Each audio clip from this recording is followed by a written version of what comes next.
Orang buka aurat sesuatu yang mestinya ditutup itu di-sharing. Kalau orang yang ngintip gitu, kitanya yang salah kan. Ini memang secara media sosial dia buka gitu. Apalagi untuk perempuan ya, itu Masya Allah. Bayangin itu kemudian followernya 3 juta.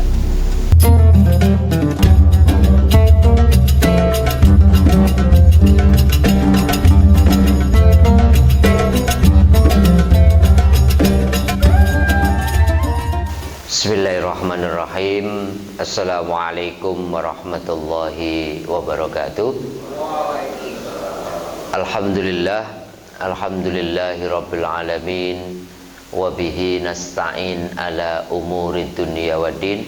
Wala hawla wala quwwata illa billahil alil azim. Ashhadu an la ilaha illallah wa ashhadu anna muhammadan abduhu wa rasuluh la nabiyya wa la rasula ba'da. Allahumma salli wa sallim wa barik ala sayyidina wa maulana Muhammadin wa ala alihi wa ashabihi ajmain. Rabbi shrah li sadri wa yassir li amri wahlul 'uqdatam min lisani yafqahu qawli. Rabbana hab lana isti'dadan kamilan liqabuli faidikal aqdas. Ya Allah ya Rabb, anugerahkan kami di pagi yang penuh keberkahan ini, lurusnya niat kami, terbukanya pikiran kami, longgarnya dada kami, lembutnya jiwa kami, dan bersihnya serta beningnya hati kami, agar kami semua Engkau anugerahkan untuk menerima sebanyak mungkin cahayamu, hidayahmu, dan ilmumu. Amin, amin ya rabbal alamin. Amma ba'du. Yang saya hormati, yang saya muliakan, bapak-bapak sekalian, para pejuang subuh Masjid Nurul Hidayah Bumi Serpong Residen, begitu juga Bapak, Ibu, dan saudara-saudaraku pemirsa Kafnun Channel. Alhamdulillahirabbil alamin. Mari kita awali majelis ilmu yang kita adakan pagi hari ini dengan senantiasa mengucapkan syukur.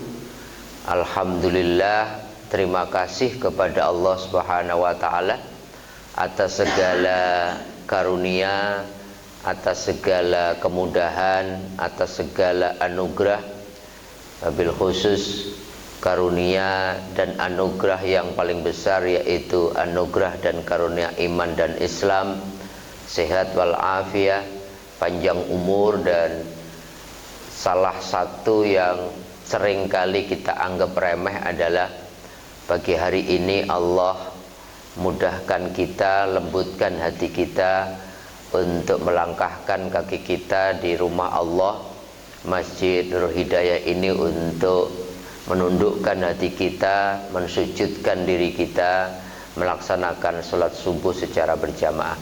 Mudah-mudahan majelis ilmu yang kita hadiri pada kesempatan kali ini adalah majelis ilmu yang senantiasa diberkahi oleh Allah rahmatnya, kemudian dibersamai para malaikat, dan senantiasa Allah membanggakan siapapun yang hadir di majelis ilmu ini di hadapan para kekasihnya. Amin, amin ya rabbal alamin. Sahabat-sahabatku, pagi hari ini kita akan belajar beberapa ayat dari surat 23, yaitu surat Al-Mu'minun. Di dalam surat Al-Mu'minun ini Allah bercerita, mengabarkan kepada kita kriteria orang beriman, tapi orang berimannya di mata Allah dalam konteks kriteria ini dianggap sudah sukses. Karena tidak semua orang beriman itu imannya benar. Makanya Allah mengatakan Bismillahirrahmanirrahim, qad aflahal mu'minun. Jadi qad aflaha itu menggunakan fi'il madhi, Sungguh, Allah tegaskan, sungguh telah sukses orang yang beriman. Falah atau aflaha itu maknanya sukses, maknanya, makanya kita dipanggil oleh Allah kalau adzan kan hayalal falah, hayo sholat dan ayo menuju kesuksesan. Falah itu juga maknanya petani. Qad aflaha itu seakar kata dengan petani, maknanya orang yang mukmin tetapi bisa memanen hasil tanamannya. Iman kita itu kan ibaratnya kita tanam, akhirnya tumbuh dalam hati kita, dan kemudian semakin iman itu kita pupuk, kemudian kita siangi kotorannya, sampai kemudian nanti iman itu menghasilkan buahnya. Maka qad aflahal mu'minun, sungguh telah sukses, telah memanen hasil imannya. Siapakah orang-orang yang qad aflahal mu'minun itu? Paling tidak ada 6 ciri orang-orang yang imannya benar lah. Bukan imannya menurut kita, kayaknya saya ini udah oke nih imannya, tapi benar menurut kriteria yang telah ditentukan oleh Allah. Ternyata pertama diawali dengan kualitas hati kita. Allah mengatakan qad aflahal mu'minun, yang pertama adalah alladzina hum fi sholatihim khashi'un. Jadi iman seseorang, kata Allah, dianggap benar kalau orang itu sholatnya khusyuk. Awal-awal sudah tidak mudah gitu. Kenapa diawali dengan sholat yang khusyuk? Karena kekhusyukan di dalam sholat itu wilayahnya wilayah hati. Maka kalau kita belajar fikih, syarat sahnya sholat itu nggak ada, mau madzhab manapun nggak asal khusyuk. Syarat sahnya itu ya harus dalam kondisi berwudu dan seterusnya. Tetapi bukan kriteria sahnya sholat itu khusyuk. Tetapi khusyuk ini adalah wilayah hati. Tidak semua orang sholat dapat kualitas hatinya khusyuk. Apa itu khusyuk? Khusyuk itu tunduk. Nah, ketundukan seseorang dalam sholat itu diawali sumbernya adalah ketundukan hati kita. Kalau orang sholat hatinya sudah tunduk, ngadep, mantap sama Allah, maka mustaqbilal kiblahnya bukan sekedar menghadap kiblat. Kiblatnya orang beriman itu kan kemudian secara fikih, secara fisik adalah di Ka'bah. Tapi kalau kekhusyuan kiblatnya hati itu, maka ketika kita mengatakan mustaqbilal kiblati, Ka'bahnya orang beriman yang sejati adalah hatinya sendiri. Maka qalbul mukmin baitullah, hatinya orang yang beriman itu rumahnya Allah. Kalau Ka'bah kan baitullah fisik, tapi kalau baitullah rohani itu hatinya. Maka kata Kanjeng Nabi, orang yang hatinya khusyuk, hatinya tunduk, maka seluruh potensi dirinya juga khusyuk. Rasulullah itu pernah masuk ke Masjid Nabawi, tapi ketika masuk Nabi Nabawi, ketika sholat, beliau itu melihat sahabat itu sholat sambil menggerak-gerakkan, memain-mainkan jenggotnya, karena jenggotnya lumayan panjang gitu. Kalau saya pengen agak panjang itu selalu malah jadinya lucu ya. Karena jarang-jarang mau dipakai minyak segala macam. Tapi kalau saya ngelihat orang Arab itu kan masya Allah menyenangkan betul itu. Dan Rasulullah ngelihat sahabatnya itu lagi sholat. Rasulullah nyindirnya apa? Seandainya hatinya khusyuk, pasti tangannya juga khusyuk. Maka sholat, kalau ngomongin sholat yang khusyuk itu mau kursus kayak apa, tetapi kalau hatinya masih belum tunduk, ya Allahu Akbar, habis kemudian ini kemana-mana. Maka hati itu menjadi mamba, menjadi masdar, menjadi sumber kekhusyuan pikiran, kekhusyuan gerakan, kekhusyuan segala macamnya itu tergantung hatinya. Maka Allah mengatakan alladzina hum fi sholatihim khashi'un, orang yang sholatnya khusyuk. Khusyuknya sholat seseorang ditentukan oleh apakah hatinya itu sudah tenang, sudah tunduk kepada Allah Subhanahu wa taala. Lah ketundukan hati seseorang itu tergantung bening dan kemudian bersihnya hati. Maka hati itu kan karakternya bolak-balik. Kalau hatinya mau tenang, hatinya harus bening, hatinya harus bersih. Nah, bagaimana cara membersihkan hati dan bening agar ketundukan hati itu muncul sehingga khusyuklah sholatnya, bahkan di luar sholat pun dia khusyuk? Rumusnya sederhana. Jadi setiap kita melakukan kebaikan, melakukan amal soleh, maka kita sedang membersihkan hati kita. Dan setiap kita mengerjakan kemaksiatan, mengajarkan dosa dan kekhilafan, engkau sedang memberikan noda hitam ke dalam hatimu. Bahkan kalau pakai rumus tasawuf, mengkhusyukkan hati itu rumusnya cuma satu, yaitu dengan zikir. Inna likulli syai'in siqala wa siqalatul qalbi al istighfar wal zikir. Segala sesuatu itu ada karatnya, sesuatu itu ada debunya. Lah untuk mensucikan karat, membersihkan debu itu istighfar dan zikir kepada Allah.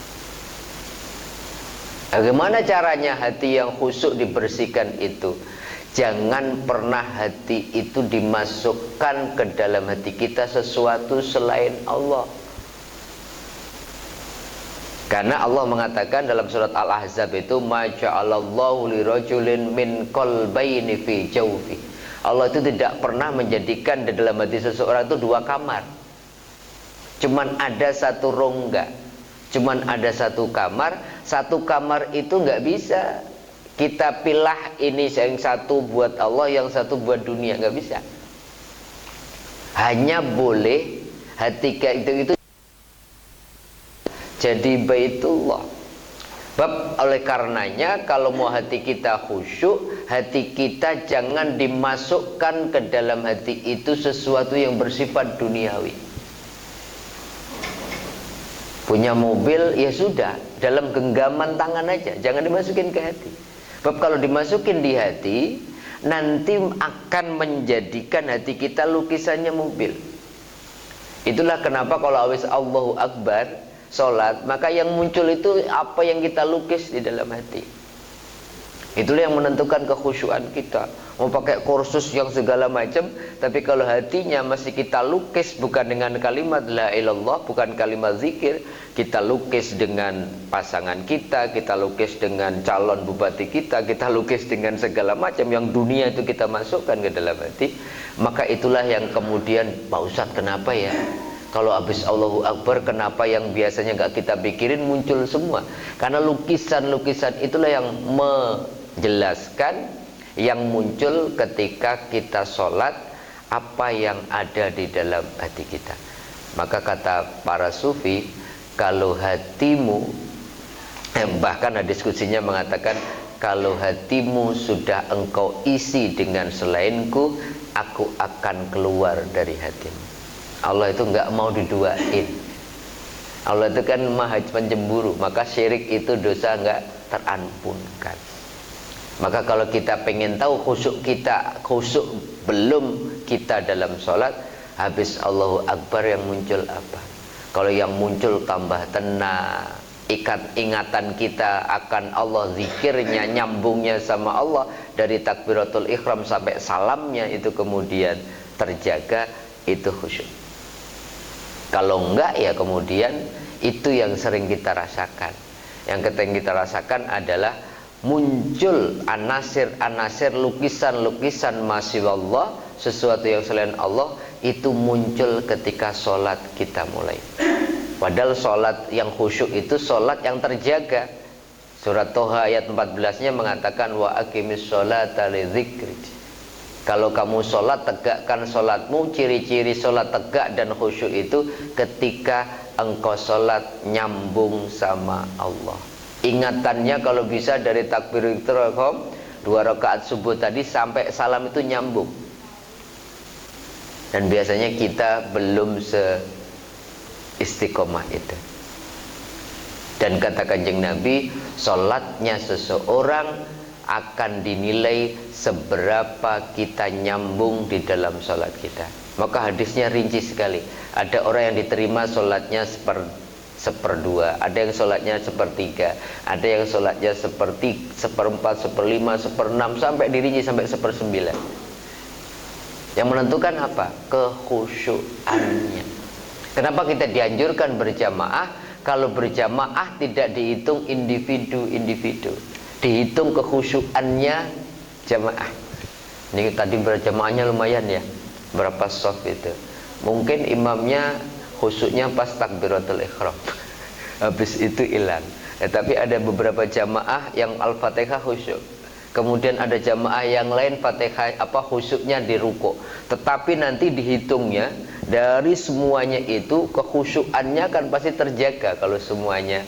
Bayangin kalau kemudian di Masjidil Haram 10 menit itu terjaga khusyuk itu, Masya Allah jihadnya luar biasa. Tapi 3 jam ada kopinya, cemilannya kok ya pas, hujan-hujan, ada yang pesan GoFood martabak gitu. Terus kemudian biasa temennya kopi ada, itu khusyuk 3 jam itu khusyuk, ngomongnya khusyuk, ketawanya totalitas itu di situ. Dan biasanya yang menjadikan tidak khusyuk itu biasanya kalau ada panggilan dari Pas Pampres lah, dari RI 1 gitu. Di luar itu nggak ada yang boleh, tidak ada yang boleh, tidak ada yang bisa mengganggu, Masya Allah, kekhusyuan. Bayangkan kalau orang terbiasa khusyuk dengan makhluk, terbiasa nyaman dengan makhluk, kalau nggak dibiasakan nyaman dengan Allah, tidak mudah. Maka para ulama, para sufi, para kekasih Allah itu punya waktu khusus dengan Allah. Mereka nikmati kebersamaan dengan Allah, namanya khalwat. Maka dalam tradisi tarekat itu kita ada momen-momen khalwat, momen-momen aku nggak mau diganggu, aku mau berdua aja sama Allah. Dan sesungguhnya sholat itu latihan khalwat. Yang menjadi masalah, sholat 5 waktu mestinya waktu untuk Allah pun masih mikirin selain Allah. Bayangin maka kemudian kenapa Allah mengatakan fawailul lil musallin, celakalah orang yang sholat, alladzina hum an sholatihim sahun. Waktunya sholat kok ya mikir yang lain. Kalau ketemu makhluk aja ya Allah, temennya ngomong itu, ceritanya lucu itu, ketawanya totalitas.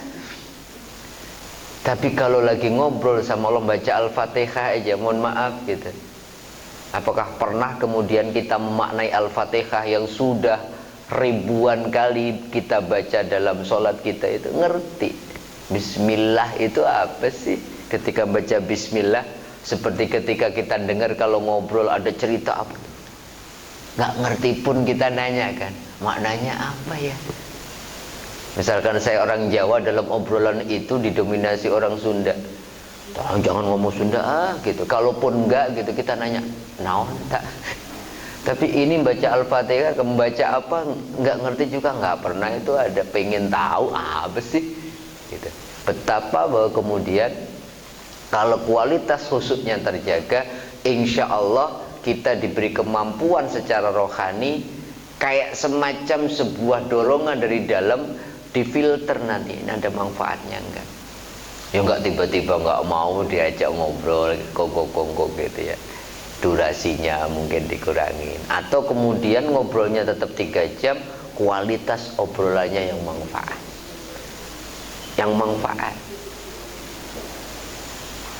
Maka ciri orang-orang yang beriman kekasih Allah itu 5 hukum itu nanti akan pelan-pelan. Kalau yang haram lah insya Allah ya, orang beriman yang benar itu yang haram untuk ninggalin insya Allah sudah kita.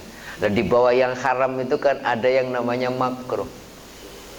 Makruh itu haram sih enggak, tapi Allah enggak suka.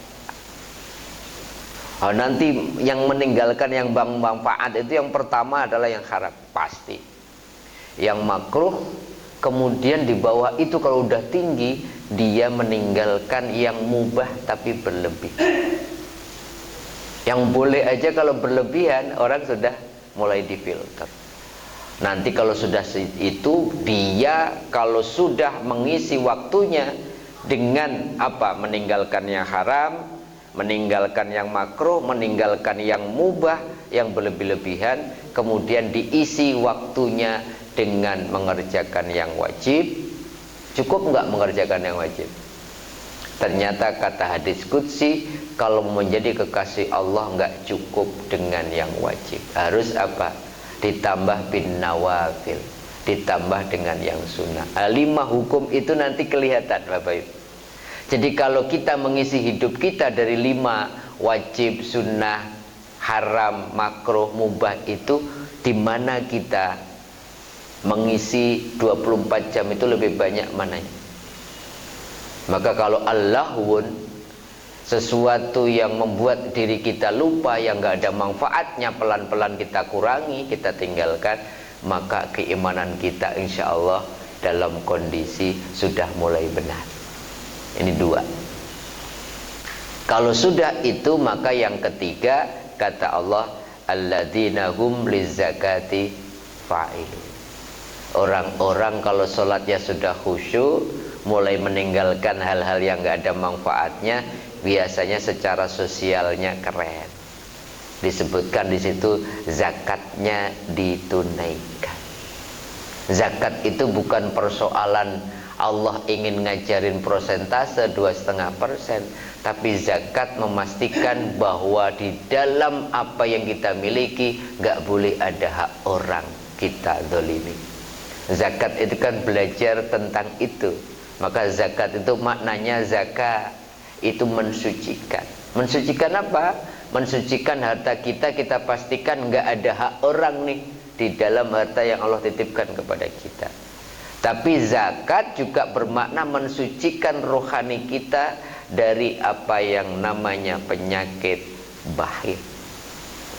Kalau orang susah sadar bahwa wa fi amwalihim haqqul lisailil mahrum, bahwa di dalam harta kita ada hak orang, baik yang meminta-minta atau tidak, maka kemudian insya Allah pelan-pelan kita tidak menggenggam apa yang kita miliki. Zakat itu latihan melepaskan. Kebiasaan kita sulit khusyuk, sulit melakukan apapun yang bersifat rohani itu kalau kita terlalu melekat sama yang bersifat duniawi. Maka Allah mulai latih kita, ayo kalau kamu pengen nanti meninggalkan dunia dengan husnul khotimah, tenang, tidak berat meninggalkan, ya jangan terlalu dilekatkan apa-apa yang pilihannya yang kita punya ini kan pilihannya cuman kita yang meninggalkan atau dia yang meninggalkan. Maka latihannya dengan zakat, nanti dengan infak, dengan sedekah. Nanti waktu kita meninggalkan pasangan kita, harta kita itu enak. Makanya Allahumma hawin alaina fi syakaratil maut. Ya Allah, mudahkan aku ketika menghadapi sakaratul maut, tetapi hidupnya semua hartanya dilekatkan sama hatinya, ya berat. Tiba-tiba kita harus meninggalkan rumah kita, harus meninggalkan motor kesayangan kita, harus meninggalkan apalagi tergantung hobi kita. Kalau nggak terbiasa dengan itu, maka zakat itu bermakna pertama latihan untuk punya kepedulian sosial, tidak melekat sama apa yang kita punya, membersihkan harta kita dari hak orang, membersihkan rohani kita dari sifat melekat atau bakhil, atau kalau sudah nerima sesuatu nggak boleh keluar lagi.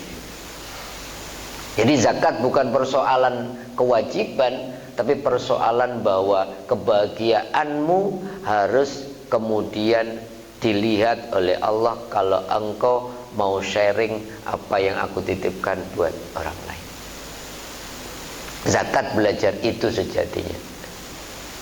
Dan itu akan mudah kalau diawali dengan hatinya sudah khusyuk, sholatnya khusyuk. Hal-hal yang nggak ada manfaatnya kemudian ditinggal. Biasanya secara sosial orang itu keren. Secara sosial habluminan nasnya juga luar biasa. Udah berapa tadi? Udah 3 ya. Sholatnya khusyuk, hal-hal yang nggak manfaat yang membuat kita lupa sama Allah ditinggal, lahwun namanya. Kemudian zakatnya ditunaikan. Kemudian yang keempat, walladzina hum li furujihim hafidun. Ternyata yang hablum minallah masdarnya, sumbernya pertama tadi sholat khusyuk. Selainnya itu hablum minan nas, akhlak. Hal yang nggak manfaat ditinggal itu akhlak. Zakat itu akhlak. Dan yang ketiga, yang keempat itu dispesifik Allah mengatakan orang-orang yang menjaga kemaluan. Jadi orang yang imannya benar itu dia mampu menjaga kemaluannya. Nah, kemaluan ini disandingkan di dalam bahasa hadis, disandingkan juga tidak mudah seperti menjaga lisan. Maka Rasulullah mengatakan mayyad manu ma baina lihyaihi wa ma baina rijlaihi admanu alaihil jannah. Barang siapa mampu menjaga apa yang ada di antara dua janggutnya, yaitu lisannya, dan menjaga apa yang di antara dua kakinya, yaitu kemaluannya, Rasulullah mengatakan admanu alaihil jannah, saya jamin dia surga. Apalagi akhir-akhir ini, Masya Allah, jaga lisan sama jaga aurat, jaga kemaluan itu hampir sama, sulitnya minta ampun. Mau menjaga kehormatan kita, kemaluan kita, Masya Allah, media sosial, scrolling itu yang muncul, bangga. Bukan hanya kemaluan dalam konteks apa yang di antara dua kaki, kehormatan itu sekarang aurat itu. Orang buka aurat, sesuatu yang mestinya ditutup, itu di-sharing. Kalau orang yang ngintip gitu, kitanya yang salah kan. Ini memang secara media sosial dia buka itu. Apalagi untuk perempuan ya, itu Masya Allah. Bayangin itu kemudian followernya 3 juta. Dan bangga, malah berpose. Dan itu tanggung jawabnya Masya Allah. Berapa banyak dia membuat orang yang lihatnya zalim. Jadi kalau kita tidak menjaga aurat, kalau kita melakukan sesuatu, itu pastikan jangan sampai orang yang berinteraksi dengan kita zalim kepada diri mereka sendiri. Kan gara-gara kita posting itu orang melihat aurat kita, kitanya mungkin yang kemudian punya andil, tapi membuat orang itu zalim kepada dirinya sendiri. Belum ngomongin ain ya, penyakit ain. Jadi ternyata dinas secara jelas oleh Allah ciri orang yang beriman itu yang mampu menjaga kemaluannya. Tapi apakah berarti Islam mengajarkan atau menafikan, meniadakan bahwa kemaluan itu sesuatu yang hina? Tidak. Allah kasih jalan keluar kan. Alladzina hum li furujihim hafidun illa ala azwajihim, kecuali kepada pasangan mereka yang sah. Senang sama lawan jenis itu fitrah. Kemaluan fitrah memang dikasih sama Allah. Kalau enggak malah masalah kan. Sehingga butuh obat-obat tertentu. Dan itu Masya Allah iklannya orang banyak kaya, jual segala macam itu, baik yang asli maupun yang, karena itu fitrah. Fitrahnya maka kemudian harus disalurkan secara fitrah juga lewat yang namanya pernikahan. Makanya Allah menjelaskan kalau yang khusus 1 ayat, ngomongin meninggalkan yang nggak manfaat 1 ayat, ngomongin zakat 1 ayat, tapi khusus ngomongin kemaluan, kehormatan butuh 3 ayat untuk mengatakan ini teknis, ini sesuatu yang tidak bisa diabaikan. Maka dalam tradisi agama lain kan kemudian kalau pendeta tidak boleh menikah padahal itu sesuatu yang fitrah, maka banyak kasus kan di dalam kegembiraan kebiarawaan itu kemudian banyak skandal dengan biarawatinya. Karena sesuatu yang fitrah kok dilarang. Tetapi illa ala azwajihim aw ma malakat aymanuhum fa innahum ghairu malumin. Tapi kalau syahwatmu, kemaluanmu engkau salurkan dengan pasanganmu yang sah, itu bukan sesuatu yang tidak boleh, bahkan mulia. Cuman butuh apa? 1 menit. Butuh qabil tu nikahaha wa tazwijaha bil mahril madkur halan. Kira-kira habis itu diomongin nggak kalau mereka? Malah kalau nggak ini cici gitu. Tetapi kalau nggak ada qabil tuh digerebek, selesai. Tapi kalau gara-gara ada qabil tuh dimuliakan. Nanti kalau mengandung anaknya didoakan, tidak anaknya diharamkan, walaupun bukan anak yang salah, anak haram. Itulah pernikahan. Allah itu agama Islam adalah agama yang sangat fitri. Segala hal yang bersifat fitri memang sudah kodratnya itu diberikan saluran yang memuliakan, yaitu lewat lembaga pernikahan. Yang membedakan cuma surah dan ijab qabul yang cuma 1 menit itu, tetapi akibatnya berkah semua orang. Barakallahu laka wa baraka alaikuma bi khair. Tapi tanpa itu jadi omongan, jadi fitnah, dan inilah luar biasanya. Tapi wa manitta wara'a dzalika fa ulaika humul adun. Tapi barang siapa menggunakan kemaluannya di luar tanggung jawab dan batas yang telah ditentukan, maka dia termasuk adul. Butuh 3 ayat, Pak. Tapi kalau yang lain cukup 1 ayat, clear. Tapi ini harus dijelaskan karena banyak orang salah paham. Yang penting kan nggak ganggu. Masalahnya apa? Kecuali ada, kalau di barat kan yang barat kalau pidana itu pemerkosaan. Sesuatu yang tidak saling suka, maka kemudian pidana. Kalau di dalam Islam enggak. Harus ada keberkahan misakon golito, perjanjiannya sama Allah, perjanjian agung. Nah, kadang-kadang heran kalau kita baca berita gitu, menikah seorang artis Hollywood tapi anaknya udah 3. Kita kan sering ya baca itu. Akhirnya setelah 20 tahun hidup bersama dengan 3 anak menikah. Keren itu. Dan dulu orang mendoakan, loh gimana? Sudah adun, sudah melampaui batas kalau di luar pasangannya. Tapi kalau pasangannya mulia, boleh. Bahkan mulia, bahkan ibadah. Itu yang keempat. Yang kelima, walladzina hum li amanatihim wa ahdihim ra'un. Sosial lagi nggak ini? Akhlak lagi nggak? Akhlak lagi. Orang yang imannya benar biasanya diwujudkan dengan kalau dia diberi amanah, kalau dia janji, dia menjaga amanah dan janji itu. Dan ini tidak mudah. Dan itu diawali dari hati yang khusyuk. Kalau hatinya khusyuk, insya Allah yang gak manfaat ditinggalkan. Dia punya jiwa sosial, mengeluarkan zakat dan seterusnya. Dia kemudian menjaga kehormatan. Dan kalau diberi amanah, kalau dia janji, ro'un itu menjaga betul dengan segala resikonya. Maka disebut amanah dari kata aman. Yang memberikan amanah ngerasa aman, yang kemudian yang diberi amanah juga aman. Banyak sekali bahasa kita ini bahasa Arab sebenarnya.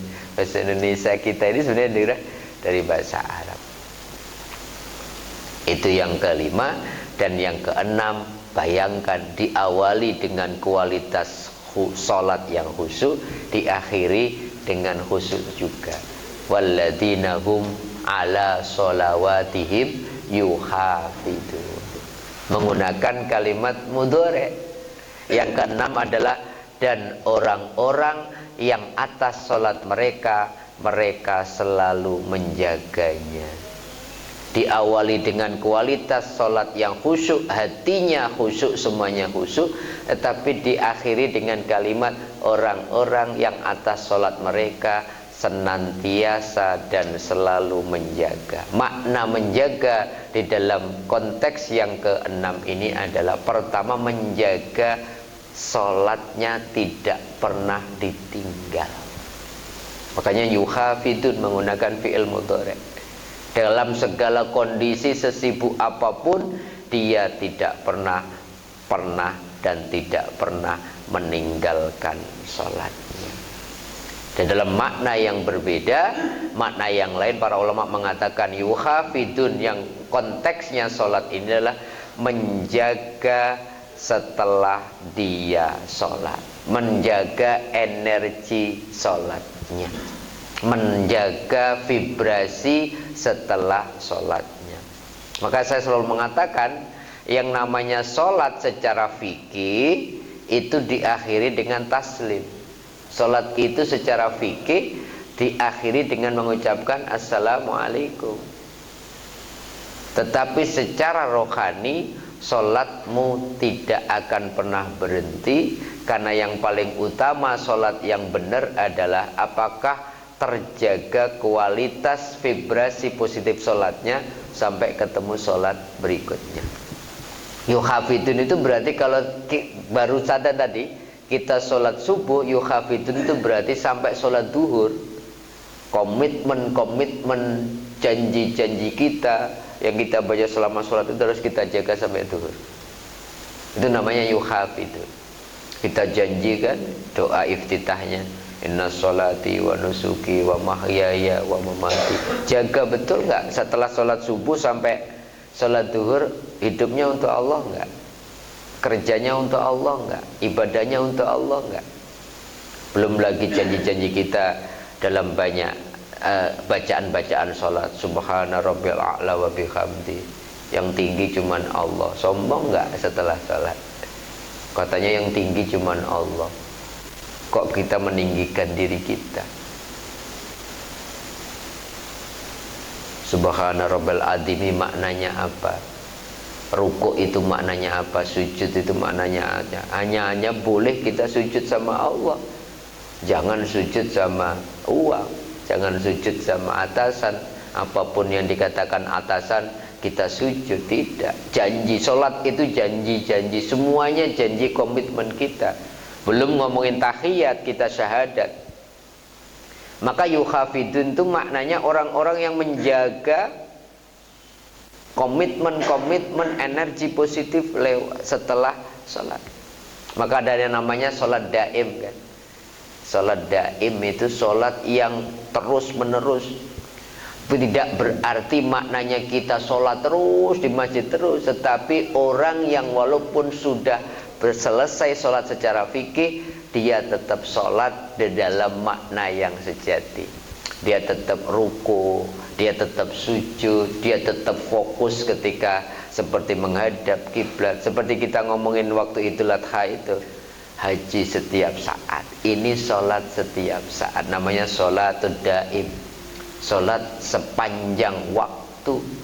Dia tetap ingat Allah, dia tetap menjaga kekhusyuannya, hatinya, walaupun sudah di luar sholat. Atau dalam bahasa yang saya sering ungkapkan, ketika kita mengakhiri sholat dengan mengucapkan assalamualaikum warahmatullah, assalamualaikum warahmatullah, berarti janji ya Allah, saya akan menyebarkan energi damai, energi salam ini kepada siapapun yang saya ketemu setelah saya sholat. Inilah 6 ciri yang Allah sendiri katakan kalau kita pengen nilai keimanan kita adalah keimanan yang benar, keimanan yang sukses, keimanan yang kualitasnya keren menurut Allah.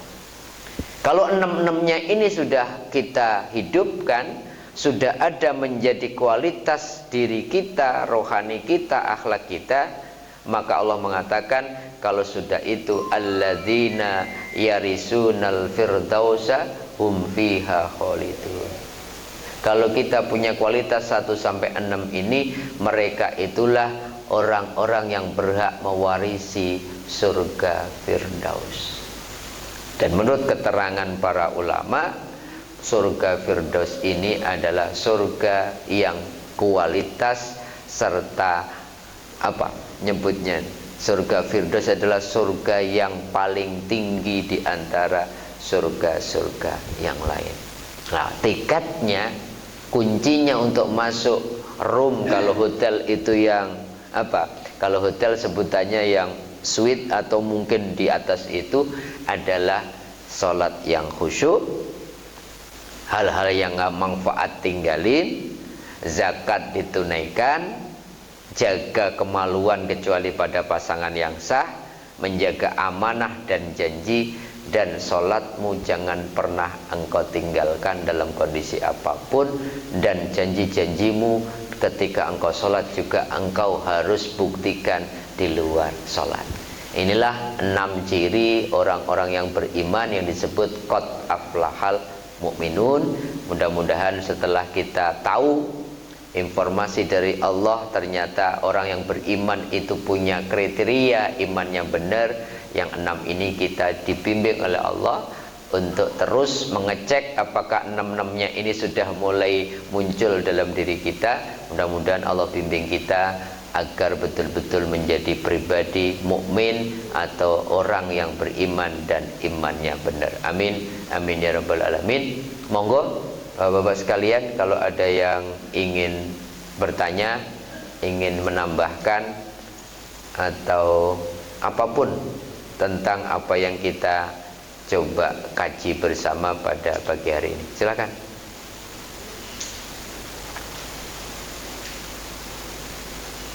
Sudah ini ya, biasanya ngobrolnya lebih enak, lebih khusyuk. Pasti saya yakin khusyuknya ini sana.